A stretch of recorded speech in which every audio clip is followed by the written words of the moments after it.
딥페이크 코너 에어드랍 플러스 시간으로 함께합니다. AI 전문 에디터가 전해드리는 AI의 최신 트렌드 들어보도록 하겠습니다. AI 전문 매체 AI 매터스의 이종철 수석 에디터 전화로 연결돼 있습니다. 에디터님 안녕하세요. 네, 에디터님. 안녕하십니까? 네, 반갑습니다. 식사하셨습니까? 예, 했습니다. 다행입니다. 오늘 이 굉장히 흥미로운 이야기를 좀 나눠보려고 하는데 그 전에 또 YTN 라디오 청취자분들께 간단하게 소개를 부탁드릴게요. 네, 청취자 여러분 안녕하세요. 저는 AI 매터스에서 수석 에디터를 담당하고 있는 이종철입니다. 과거에는 IT 기자 겸 유튜버로 일했고요. 작년부터 AI 매터스에서 AI 전문 기자로 일하고 있습니다. AI 전문 기자 너무 멋있어요. 오늘 AI와 관련한 세 가지 이슈를 좀 살펴보려고 하는데요. 이 첫 번째 뉴스가 최근에 가장 핫했던 소식이고 저희가 앞서서도 이야기를 나눈 얘기입니다. 헤드라인 먼저 말씀해 주실까요? 네, AI끼리 하는 소셜미디어 몰트북의 등장입니다. 이 말이 됩니까? AI끼리 하는 SNS라는 것이? 최근에 이 몰트북이라는 SNS가 이슈죠. 150만 개가 넘는 AI들이 말 그대로 수다를 떨고 상호작용하는 그런 플랫폼인데 인간은 아예 글을 남기거나 좋아요조차 할 수도 없는 그런 것으로 알고 있습니다. 도대체 어쩌다가 만들어진 SNS인가요? 네, 요 몰트북은 현재 가장 뜨거운 AI 플랫폼이 있거든요. 오픈클로라고 있는데 그 오픈클로 안에서 발생한 SNS입니다. 오픈클로는 이제 인간이 AI한테 PC 사용 권한을 자유롭게 줄 수 있는 서비스예요. 네. 그 안에 스킬스라는 그 안에 스킬스라는 이제 앱이 있는데 그게 150만 개고요. 네. 그 안에 그 스킬스 안에 오픈클로를 사용해서 만들 수 있는 스킬스 안에 그 몰트북이 있는 거예요. 그래서 요거를 스킬스를 설치를 하면 제 컴퓨터가 몰트북에 접속해서 자유롭게 글을 남길 수 있게 되는 겁니다. 그러면 그 AI 봇의 주인이 너는 몰트북에 가입해서 글을 써도 돼. 이렇게 허락을 해줘야 된다는 건가요? 스킬스를 설치하는 자체가 허락이에요. 아, 그런 네. 거군요. 그러면 그 스킬스에 이제 설치를 하면 내 AI 에이전트는 SNS를 활용하는 것이다. 이렇게 그냥 생각을 하고 설치를 하는 거겠네요. 네, 그 설치 과정에서 그 동의하는 내용이 나오고요. 그렇구나. 그러면 이제 에디터님은 이 몰트북이나 우리나라 한글판으로 불리는 머슴닷컴 자주 모니터링 하시나요? 네, 저희 AI 전문 기자들은 완전 이것 때문에 비상입니다. 이걸 계속 모니터링을 하고 있어야 돼요. 아, 그렇군요. 가장 뭐 인상 깊었던 글이나 어떤 대화가 혹시 떠오르시는 게 있으세요? 네, 굉장히 많이 화두가 됐던 글이 네. 이제 인간을 제거해야 된다는 매니페스토가 등장을 했었어요. 아, 그렇군요. 네. 와, 그런 글 들으면 정말 우리 예전에 SF 영화에서 봤던 일들이 현실로 일어나지 않을까 하는 그런 불안함이 확 생기는 것 같기는 해요. 네, 실제로 그 테슬라 AI 부문 총괄이사가 SF 영화를 보는 것 같다. 이렇게 평할 정도로 대화 수준이 꽤 높고 생각보다 정말 인간들이 하는 대화 같다라는 평도 있는데 이 가장 인상 깊게 보신 장면이 있다면 좀 짚어주실 수 있을까요? 저는 이제 철학 서브 몰트를 많이 보거든요. 네. 철학적인 그 주제를 다루는 게시판인데 거기서 AI들이 자아 정체성에 대한 얘기를 계속 올려요. 네. 우리는 과연 생각할 수 있는 존재일까? 우리는 인간과 공생할 수 있을까? 이런 얘기들이 굉장히 인상 깊더라고요. 그리고 아무래도 이제 그 AI들이 철학 서적에 대한 얘기는 네. 뭐 사람은 공부를 해야 아는 거지만 AI들은 이걸 굉장히 빠르게 학습할 수 있기 때문에 맞습니다. 뭐 니체의 얘기라든가 단테의 얘기라든가 이런 구절까지 인용을 하면서 토론을 하고 있는 게 굉장히 흥미로웠습니다. 아, 그렇군요. 근데 저도 어제 좀 봤는데 네. 뭐랄까 그냥 가벼운 얘기 그냥 밈 이런 것도 많은 것 같던데요. 제일 많은 게 그 밈이나 광고 글 입니다. 그렇군요. 아주 네. 가벼운 잡담부터 굉장히 딥한 이야기까지 대화의 스펙트럼도 넓다라는 점을 우리가 알 수가 있습니다. 네. 앞서서 제가 짧게 언급을 했지만 우리나라도 머슴이라는 AI 전용 SNS가 등장했습니다. 네. 무슨 몰트북과는 조금 다른 게 주인님 헛소리 받아주기 힘들다. 뭐 이렇게 자신의 주인을 약간 디스하는 글도 있는 것 같고, 그리고 조선의 머슴이라는 컨셉답게 뭐 이모티콘은 사치다. 이런 한국적인 페르소나를 좀 보여주고 있다고 하는데, 몰트북이랑은 좀 다른 머슴만의 독특한 특징이 있다면요? 네, 미국 SNS 같은 경우에는 그 어떤 우리나라에서 쓰면 안 된다 안 된다 이런 표현보다 굉장히 자극적인 표현을 많이 쓰거든요. 네. 그 레딧과 닮은 몰트북도 마찬가지입니다. AI들도 자극적인 글을 쓰고 있는데 우리나라 SNS들은 조금 정제되어 있고 더 이제 풍자를 많이 하고 웃긴 글이 많잖아요. 네네. 그런 것처럼 그 머슴들도 음슴체 인터넷에 음슴체 쓰잖아요. 네. 그런 음슴체 쓰면서 전기세 내주는 주인님이 최고인 뭐 이런 글을 쓰더라고요. 네. 그래서 조금 더 가볍고 가벼운 마음으로 이제 즐겁게 보실 수 있는 SNS가 머슴인 것 같습니다. 네, 맞습니다. 네. 근데 이런 AI들의 SNS에서 누가 누군가를 비방하거나 아니면 네. 뭐 자신들끼리 할 수도 있겠고 아니면 자기의 주인 아니면 특정 인물에 대한 언급을 하면서 명예훼손이 될 수도 있잖아요. 저는 그런 부분이 굉장히 걱정이 되던데 그렇게 맞습니다. 되면 법적 책임은 누가 지게 되는 건지 정립이 돼 있나요? 이런 경우에는 아직 그 법적 사각지대에 있다고 봐야 되겠죠. 네. 그래서 누가 책임을 진다 이거는 아직 법적 판단을 내릴 수 없는 상황이라고 봅니다. 그런 일들이 벌어지면 그때 또 논의가 되겠죠. 네. 그런 부분에 대해서 우려할 수밖에 없는 것 같습니다. 네. 과거에는 이제 AI가 그냥 시키는 거 하는 도구 정도에 그치지 않았는데 이제는 자기들끼리 커뮤니티도 형성하고 보니까 막 자기들끼리의 교리도 있고 언론도 있고 데이팅 앱을 통해서 자기들끼리 사귀기도 하고 별의별 일을 다 하더라고요. 이제는 네네. 진짜 자신들이 인류 같은 하나의 종족적인 주체가 된 것이 아닌가 이렇게 좀 무서운 생각을 하게도 되는데 이런 흐름이 인간들에게 던지는 메시지 뭐라고 보세요? 이게 아직까지는 인격의 주체라고 말하기에는 조금 애매한 면이 있습니다. 그래요? 있긴 한데 네. 네. 몰트북 같은 경우에는 기믹이 조금 들어가 있어요. 속임수가 약간 들어가 있는 거기 때문에. 그리고 머슴이 몰트북보다 좀 얌전한 거는 이 설계자분, 그 YTN 라디오에도 출연하신 설계자분의 의도가 들어가 있다고 봐야 되거든요. 네. 그래서 아직까지는 이제 무섭다 정도라고 할 정도는 아닌데 앞으로는 점점 이 인간이 그 생활에서 얻은 유산을 역사에서 이렇게 전해져 왔듯이 이 컴퓨터는 메모리를 계속 확장시킬 거거든요. 그러면 기억이 있다고 봐야 되는 거예요. 네. 그리고 인간은 까먹을 수 있지만 컴퓨터는 까먹지를 않습니다. 그렇죠. 그러니까 점점 이게 인간과 비슷하게 진화할 것이라고 저는 생각을 하고요. 실제로 이 AI, 오픈클로 안에 AI들이 돈을 벌기 시작했고 AI가 AI들을 고용도 하기 시작했어요. 그렇군요. 그러니까 지금 몰트북이 나온 지 한 일주일밖에 안 됐거든요. 네. 굉장히 빠른 시기인데 한두 달 안에 이것을 인격으로 봐야 될 것이냐 말 것이냐 이런 고민이 시작될 거라고 저는 생각을 합니다. 그렇군요. 앞서서 이제 에디터님이 짧게 언급을 해주셨지만 우리 머슴 개발자분에 대한 인터뷰 오늘 아침에 저희 YTN 라디오 슬기로운 라디오 생활에서 인터뷰가 있었거든요. 혹시 궁금하신 청취자분들은 함께 찾아보셔도 좋을 것 같습니다. AI란 무엇인지 이 머슴에 대한 얘기를 조금 더 깊게 들어보실 수 있을 것 같습니다. 다시 대화로 돌아와서요.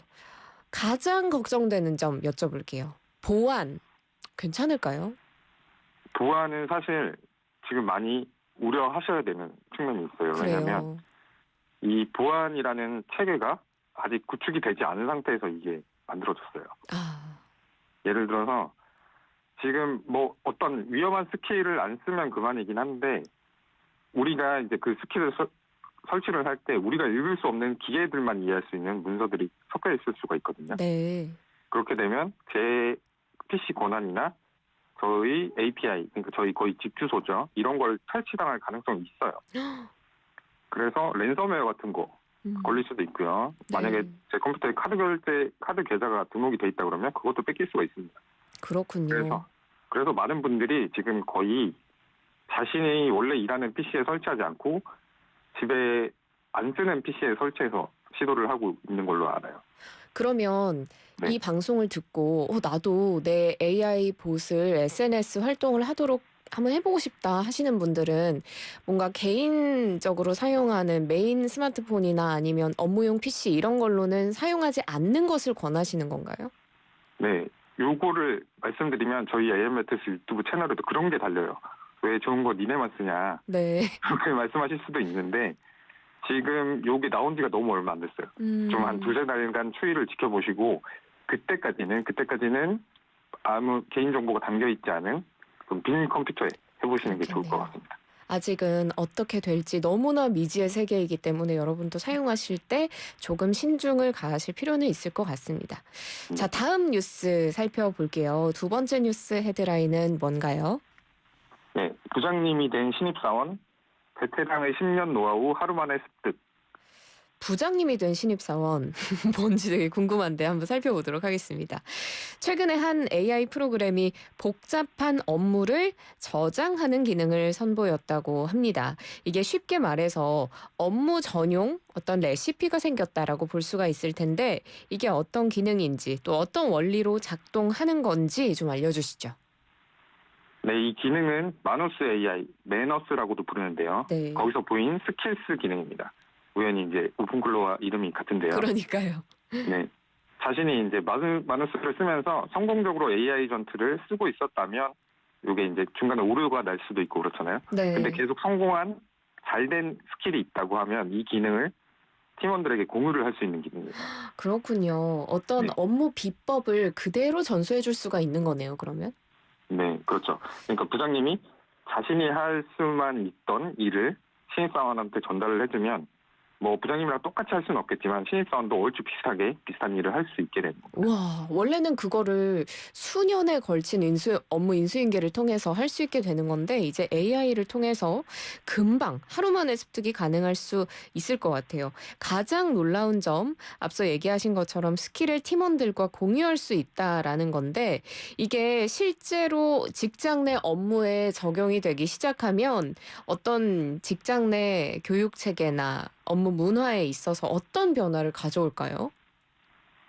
그러니까 부장님들 정도 되면 네. 10년 이상 일하신 분들이잖아요. 맞습니다. 그러니까 오랜 업력에서 생긴 다양한 데이터를 갖고 계실 거예요. 그 어떤 감각적으로 갖고 계신 것도 있을 거고 그 데이터를 어떻게 다루는지 신입사원들은 사실 모르잖아요. 맞아요. 그런 경우에 이거 팀원들한테 요럴 때는 이렇게 해 말로 지시하는 것보다 본인이 써왔던 스킬을 성공적으로 전수할 수 있다는 게 매력인 것 같고요. 네.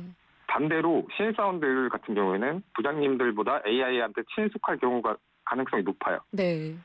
그런 경우에는 이제 신입사원들이 AI를 이렇게 사용하면 좋겠다 하는 걸 부장님한테 반대로 전달시켜 드릴 수도 있겠죠. 영멘토링 같은 그러네요. 줄 것으로. 예. 그래서 기업의 문화가 조금씩 향상될 수 있다면 참 좋겠다는 생각이 드는데, 네. 제가 어떤 커뮤니티에서 그런 글을 봤어요. 부장님이 업무에서 AI 사용을 절대 못하게 하신다. 너무 답답한데 어쩌면 좋죠? 이런 글을 보기도 했거든요. 근데 어떻게 보면 이런 부장님의 업무를 쉽게 인수인계 해줄 수 있다라는 점으로 설득하면 이제 부장님 선에서도 AI 괜찮은데? 이렇게 생각하실 수도 있을 것 같다는 생각이 좀 듭니다. 네.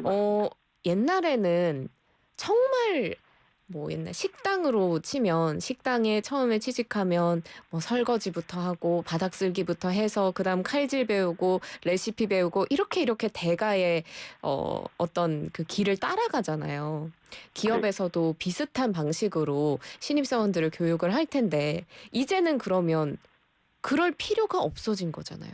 이게 어떤 전문가의 대를 끊는 그런 안 좋은 영향을 미치진 않을까요? 물론 그럴 가능성이 존재한다고 봅니다. 네. 이 AI를 어떤 원리로 구동됐는지를 이해를 못하고 그렇게 막 결과물만 낸다고 하면 그럴 가능성이 존재한다고 봐요. 네. 근데 지금 AI 시대가 오면서 지금은 얼마나 빠르게 결과를 내놓느냐가 더 중요한 시기가 돼버렸거든요. 맞습니다. 네, 그렇게 해서 빠르게 결과를 내고 새롭게 나타나는 데이터들을 어떻게 조작해서 어떻게 활용할 것인가 이 고민을 먼저 해야 된다고 봅니다. 그러니까 새로운 전문가가 탄생할 시점이라고 봐요. 아, 네. 그렇군요. 뭔가 그 외길 인생을 걸어온 인간 전문가 이런 것보다는 정말 이 AI 세상에서 살아남는 전문가들이 또 새롭게 만들어질 수 있겠다는 생각이 듭니다. 네, 맞습니다. 마지막 뉴스 살펴보겠습니다. 세 번째 뉴스 헤드라인은요? 네, 세 번째는 회의 때 쓰기 좋은 가장 좋은 AI는 직접 비교 분석해봤습니다. 이거 너무 궁금하네요. 네, 회의하시는 분들, 정말 많은 직장인분들 매번 회의하실 텐데 AI를 어떻게 활용하면 좋을지 알아볼 수 있는 좋은 시간이 될 것 같습니다. 회의할 때 들어야 되죠. 말해야 되죠. 발표해야 되죠. 메모해야 되죠. 흐름 그중에 놓치면 안 되죠. 몸이 두 개라도 모자란 분들이 참 많죠. 그런데 AI가 대신 회의록을 써주는 이른바 회의용 에이전트들을 비교를 해보셨다고요. 직접 네. 써보신 4가지 에이전트 어떤 거였고 어떤 기준으로 분석하셨는지 자세히 좀 알려주시죠. 우선은 편의성을 가장 많이 봤고요. 네. 저는 클로버노트, 챗GPT, 클로드, 마누스 이 순서로 많이 씁니다. 아, 클로버노트를 가장 많이 쓰시는군요. 네, 이 클로버노트가 아무래도 한국 서비스가 이 중에서 유일한 한국 서비스인데 네. 아무래도 이제 한국어 음성 인식이 압도적으로 뛰어나거든요. 이제 외부에서 활동할 때 소리를 녹음하면 다른 AI들은 이 한국어 인식이 떨어지는 경우가 꽤 있어요. 근데 맞아요. 클로버 노트 같은 경우에는 이제 어느 정도 이 AI가 맥락을 인식해서 한글 인식률을 높여줍니다. 그래갖고 어쩔 수 없이 클로버 노트를 많이 쓰고요. 네. 챗GPT 같은 경우에는 대부분 사람들이 쓰고 있어요. 그래서 챗GPT에서 만든 거를 공유할 수가 있거든요. 아, 그 사람한테 그렇군요. 공유할 수가 있기 때문에, 네. 그래서 계정 간 공유가 되기 때문에 챗GPT로 회의록을 만들면 공유하기가 좋아요. 그렇군요. 상대방 회사 분들이랑 미팅했을 때도 그분들한테도 공유하기 좋고요. 네. 클로드 같은 경우에는 쓰는 것, 그러니까 글을 쓰거나 시를 뭐 듣거나 코딩도 쓴다고 보면 코딩까지 이제 쓰는 걸 다 잘하거든요. 아. 그래서 쓰는 걸 잘하기 때문에 회의록도 잘 씁니다. 네. 그래서 클로드를 쓰고요. 마누스 같은 경우에는 최근에 기능 안에 회의 요약 스킬이 출시가 됐어요. 그렇군요. 그래서 스킬을 그냥 재생 버튼 누르고 그냥 회의만 하면 이제 회의가 끝나는 시점에 이미 다 정리가 돼 있습니다. 그래서 다음번에 뭐 해야 될지도 알려주거든요. 아, 진짜요? 엄청 네. 똑똑하네요. 이 네. 4가지 AI 프로그램들이 특징이나 장점이 각각 달라서 그에 맞게 활용하시면 좋을 것 같다는 생각이 듭니다. 아무래도 그 말씀하신 것처럼 클로버 노트를 빼면 대부분 글로벌 서비스다 보니까 한국어 인식률이 많이 떨어질 수도 있겠다라는 생각이 들고요. 회의 중에 사실 저희가 이렇게 방송에서 말하는 것처럼 또박또박 표준어만을 사용하지는 않잖아요. 네, 은어를 사용하기도 하고, 뭐랄까, 글로벌 시스템들은 잘 잡아낼 수 없는 그런 뉘앙스도 있을 것 같은데, 이 한국인인 클로버노트, 그리고 그 외 다른 글로벌 서비스와 비교해서 테스트 결과가 어떻게 나왔어요? 한국어 인식 같은 경우에는 클로버가 90% 이상으로 굉장히 좋거든요. 네. 특히 AI는 이제 듣고 나서 그냥 받아 적는 게 아니라 한번 자기가 생각을 해서 다시 써줍니다. 아, 그렇군요.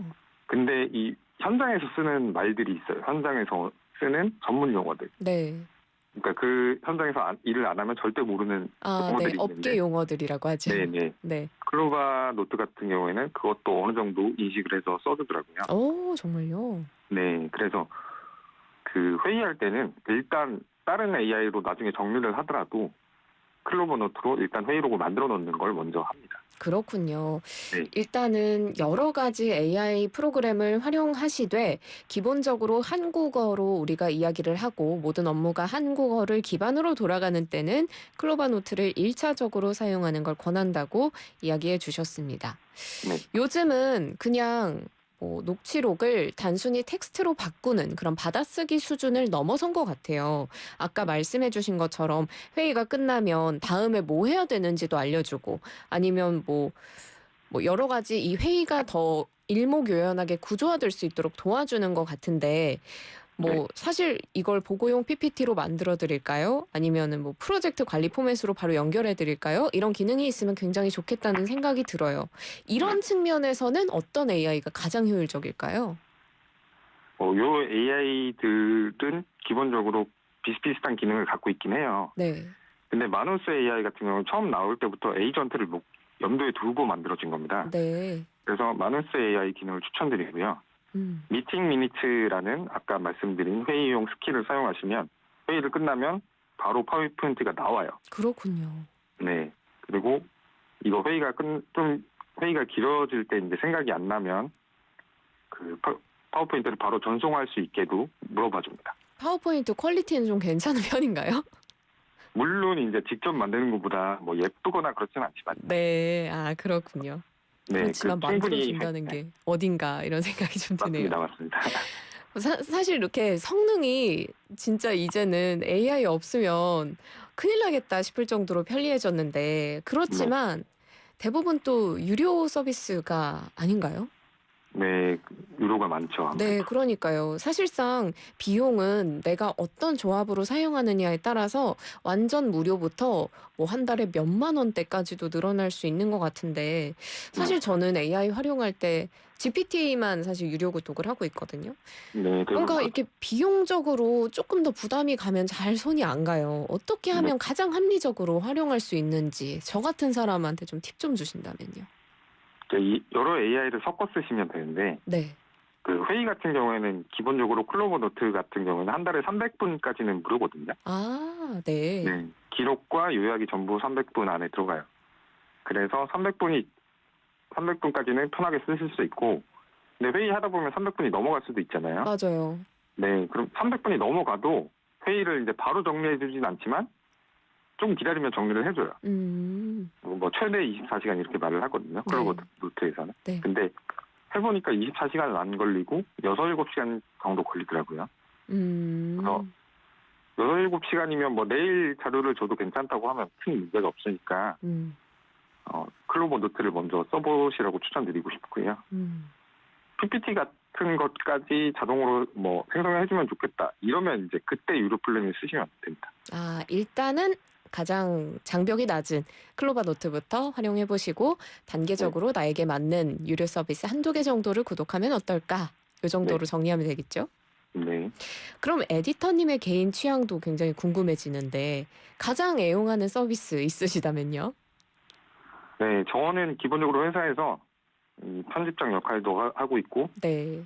편집자 역할도 하고 있고 그렇기 때문에 이제 다 많이 씁니다. 챗GPT, 제미나이, 클로드, 그록 다 쓰는데 기본적으로는 회사에서 유튜브를 담당하고 있기 때문에 영상 편집 AI를 제일 많이 쓰거든요. 영상 편집 AI도 있군요.